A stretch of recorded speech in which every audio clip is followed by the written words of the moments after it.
weather turns mean. Snow drifts sideways. The ground locks up like stone. It's the end of the season in the Klondike, and time is running out. Out here, people whisper about places you don't touch. One of those places has a name that makes even tough crews go quiet. The Widow's Cut. Most miners avoid it. They see deep permafrost, hidden water, and a history of collapse. They see a frozen tomb. But Parker Schnabel does not see a tomb. He sees a puzzle. He shows up with a different plan. Not bigger bulldozers, not more fuel. A smarter way, drones and LIDAR. He wants to read the ground like a map and find the one path everyone else missed. The idea is simple. Don't fight the ground head-on. Outsmart it. Parker's crew flies the site, scans the landscape, and builds a 3D model that strips away trees and brush. What's left is the true shape of the Earth. If there's a safe way in, the model should show it. At first, the site is quiet. Then the ground gives a low shiver, like the Earth clearing its throat. It's a warning. If there's treasure down there, it won't give up easy. This is the kind of choice that defines Parker Schnabel's career. Turn back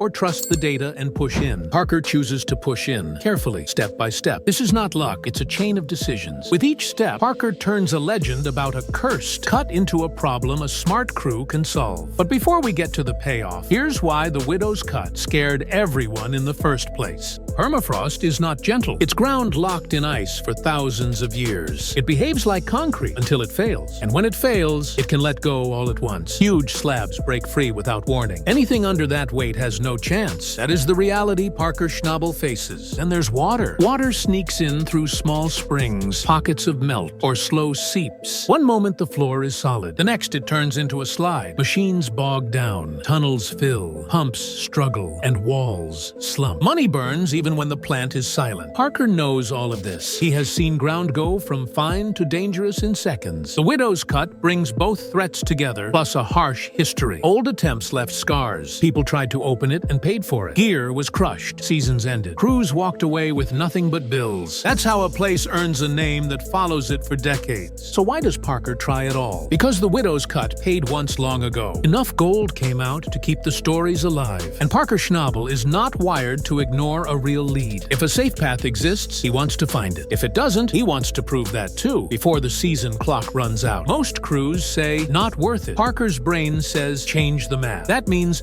better tools, better information, and a plan that respects the ground. He isn't gambling with bravado, he's betting on data and discipline. So Parker shifts from brute force to a new set of eyes. Parker Schnabel starts with data. His crew sends drones over the site again and again. LIDAR fires millions of laser pulses and measures the reflections. Software strips away trees and brush, so only the true shape of the ground remains. Natural hills curve. Human cuts show up as clean lines. That contrast is everything Parker needs. He and the team build a living 3D model. They tilt it, rotate it, and measure every odd detail. A strange ledge here, a straight edge there. One pass isn't enough. They fly more. The picture sharpens. The noise fades. Patterns rise to the top. This is the part most people never see. Hours of quiet thinking that save weeks of loud digging. Time is tight. Weather is closing in, but Parker does not rush the analysis. A bad read now becomes a disaster later. He asks one question over and over. If people worked this ground a century ago, where would they have gone? He doesn't want a guess. He wants a reason. Then the pattern locks in. On the model is a straight feature where nature should bend. It cuts across the terrain like a line ruled by human hands. If it's real, it could be a lost vertical shaft, a doorway buried by time. If Parker can find and stabilize that shaft, he can enter the heart of the cut without carving a new, dangerous ramp through hostile permafrost. This is where Parker shines. He isn't just a miner, he's a problem solver. He sees a path that uses history to beat geology. If the old entrance still exists, it might be the only safe way to reach the pay. Finding it on a screen is one thing. Touching it with steel is another. On the tablet, the anomaly is obvious. On the ground, it looks like nothing. Fallen trees, moss, and silence. That's how the wilderness hides man-made work. Parker lines up a careful plan. No big blasts, no careless cuts. Stabilize first, move second. Steel arrives, cross braces and plates go in. The crew opens the path inch by inch. Every bite of the bucket echoes. Every echo is a reminder. Respect the ground, or it will shut the door. Parker is calm and exact. This is not a hero moment. It's a surgeon's job. If the walls stay stitched, the route stays possible. If they don't, the season ends right here. It's hard work in cold air. Hands go numb if you stop moving. Brains slow down if you wait too long. Parker rotates people to stay sharp. Eyes track small shifts. A hairline crack matters. A wet patch matters. Every detail matters because Parker knows the ground won't forgive a lazy minute. Boots finally touch the bottom. Lights sweep the face. Quartz runs through the wall, clean and bright. This is what the legend promised and what Parker chased. No loud celebration. The ground is still the boss. Parker tightens the plan, checks supports again, and starts the clock. If the rock holds and the plant runs, the next few days can change everything. Now the sprint begins. 3 days will tell the story.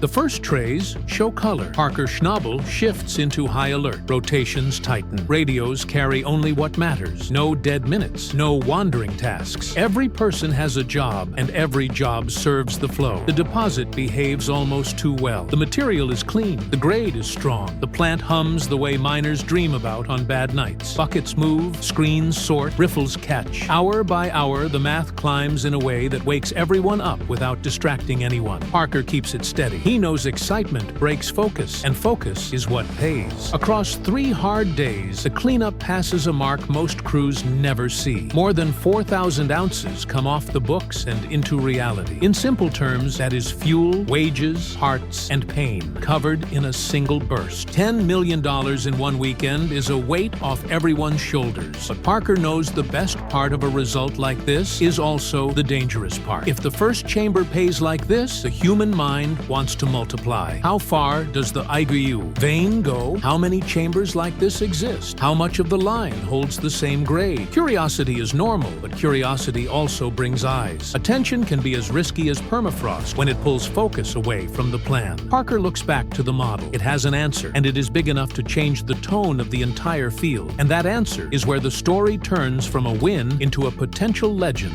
The new estimate comes from thickness at the face, from the geometry revealed by LIDAR, and from the direction of that human-cut line. Put those parts together, and the picture stretches out farther than anyone wants to admit at first. Not a few meters, not a short drift, kilometers. A reasonable projection points to a total that can move the entire season's scoreboard. If even a fraction of the vein holds grade, the rough value climbs toward a number people rarely say out loud: $75 million. That is not a typical good season. That is a number that rewrites leaderboards and changes how maps are read. Big numbers have gravity. Drones that aren't Parker's drift along the horizon. Strangers in town offer friendly smiles and open-ended questions. A cousin's cousin suddenly remembers a family story about this land. Paperwork starts walking around. Loose talk online begins to take on a life of its own. Parker has seen this pattern before. When the gold gets big, the noise gets bigger. Parker's defense is boring and solid. Keep the claim locked tight. Keep the survey files clean. Keep the assays organized. Document every decision. This is not a time for swagger. It's a time for details. Parker knows the work that seems dull is the work that keeps everything safe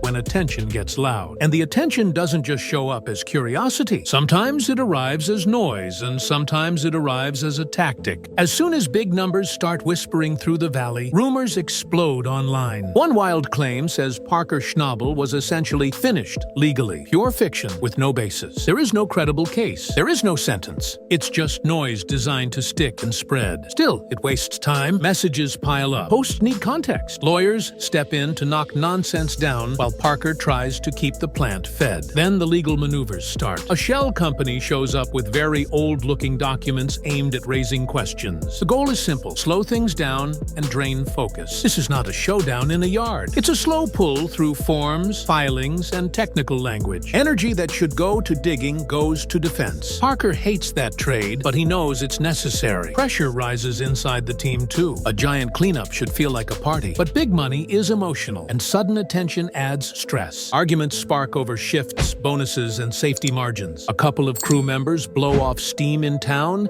and land in the wrong kind of headlines. Small lapses turn loud. Leadership shifts from moving dirt to managing fires. Parker fights that drift with structure. Weekly goals, clean rolls, safety in writing, short check-ins at the start and end of each shift. Rotate people before they burn out. Celebrate small wins that help the work, not the ego. Parker knows the ground tests the body. The aftermath tests the mind. If he holds the line, the widow's cut stays a blessing. If he lets it slide, the cut turns back into a curse. So how does Parker turn a burst into a lasting legacy? By staying boring where boring wins. lessons. The widow's cut teaches two lessons at once. First, the land can punish guesswork. Permafrost and water don't care about anyone's plan. Second, the right tool at the right time can flip a story. Parker Schnabel proved that. Drones and LIDAR found a line eyes couldn't see. Careful steel turned a collapse into a passage. A clean chamber paid in 72 hours and proved the model had teeth. Now Parker must turn a burst into a plan. Work the vein in sections. Stabilize each section before pushing deeper. Keep water under control. Keep air and lighting ahead of the crew. Keep records clean so outside pressure bounces off. In simple terms, stay disciplined. If a section looks wrong, step back and restabilize. If a zone runs hot, resist the urge to stretch gear too thin. Protect the plant from downtime. Protect the crew from burnout. Protect the claim from paperwork games by keeping his own paperwork tighter. This is how Parker Schnabel turns a lucky-sounding break into a real legacy. Not with big speeches, but with consistent choices on cold mornings. The land already tested the body and lost. Now the aftermath is testing the mind. If Parker keeps the same discipline that cracked the door, smart tools, steady hands, and a plan that respects the ground, the next chapters can earn their place in Klondike history. If that discipline slips, the cut will take back what it gave. The Earth is patient. It always is. If you want clear updates as this story unfolds, without rumors and without fluff, subscribe to Gold Era 2.0 right now so you don't miss the next chapter. I'll track Parker Schnabel's progress step by step, the vein, the pressure, and the results. Thanks for watching, and I'll see you in the next one.